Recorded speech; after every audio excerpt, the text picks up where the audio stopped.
Subtítulo 3º. Dos alimentos. Artigo 1694. Podem os parentes, os cônjuges ou companheiros pedir uns aos outros os alimentos de que necessitem para viver de modo compatível com a sua condição social, inclusive para atender às necessidades de sua educação. Parágrafo 1º. Os alimentos devem ser fixados na proporção das necessidades do reclamante e dos recursos da pessoa obrigada. Parágrafo 2º.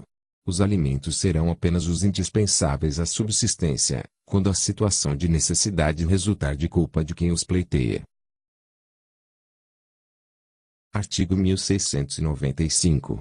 São devidos os alimentos quando quem os pretende não tem bens suficientes, nem pode prover, pelo seu trabalho, a própria mantença, e aquele, de quem se reclamam, pode fornecê-los, sem desfalque do necessário ao seu sustento. Artigo 1696. O direito à prestação de alimentos é recíproco entre pais e filhos, e extensivo a todos os ascendentes, recaindo a obrigação nos mais próximos em grau, uns em falta de outros. Artigo 1697. Na falta dos ascendentes cabe a obrigação aos descendentes, guardada a ordem de sucessão e, faltando estes, aos irmãos, assim germanos como unilaterais. Artigo 1698. Se o parente, que deve alimentos em primeiro lugar, não estiver em condições de suportar totalmente o encargo, serão chamados a concorrer os de grau imediato, sendo várias as pessoas obrigadas a prestar alimentos. Todas devem concorrer na proporção dos respectivos recursos, e, intentada ação contra uma delas, poderão as demais ser chamadas a integrar a lide. Artigo 1699. Se, fixados os alimentos, sobrevier mudança na situação financeira de quem os supre, ou na de quem os recebe, poderá o interessado reclamar ao juiz, conforme as circunstâncias, exoneração, redução ou majoração do encargo. Artigo 1700. A obrigação de prestar alimentos transmite-se aos herdeiros do devedor, na forma do artigo 1694. Artigo 1701. A pessoa obrigada a suprir alimentos poderá pensionar o alimentando, ou dar-lhe hospedagem e sustento, sem prejuízo do dever de prestar o necessário à sua educação, quando menor. Parágrafo único.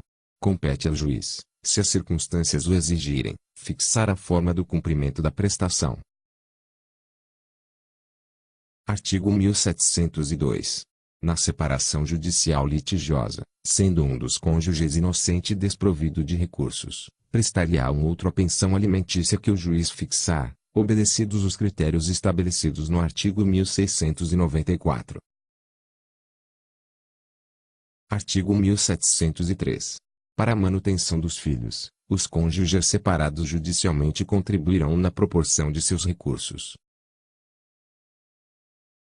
Artigo 1704. Se um dos cônjuges separados judicialmente vier a necessitar de alimentos, será o outro obrigado a prestá-los mediante pensão a ser fixada pelo juiz, caso não tenha sido declarado culpado na ação de separação judicial. Parágrafo único. Se o cônjuge declarado culpado vier a necessitar de alimentos, e não tiver parentes em condições de prestá-los, nem aptidão para o trabalho, o outro cônjuge será obrigado a assegurá-los, fixando o juiz o valor indispensável à sobrevivência. Artigo 1705. Para obter alimentos, o filho havido fora do casamento pode acionar o genitor, sendo facultado ao juiz determinar, a pedido de qualquer das partes, que a ação se processe em segredo de justiça. Artigo 1706. Os alimentos provisionais serão fixados pelo juiz, nos termos da lei processual. Artigo 1707. Pode o credor não exercer, porém lhe é vedado renunciar ao direito a alimentos, sendo o respectivo crédito insuscetível de cessão, compensação ou penhora. Artigo 1708. Com o casamento, a união estável ou concubinato do credor, cessa o dever de prestar alimentos. Parágrafo único. Com relação ao credo cessa, também, o direito a alimentos, se tiver procedimento indigno em relação ao devedor. Artigo 1709. O novo casamento do cônjuge devedor não extingue a obrigação constante da sentença de divórcio.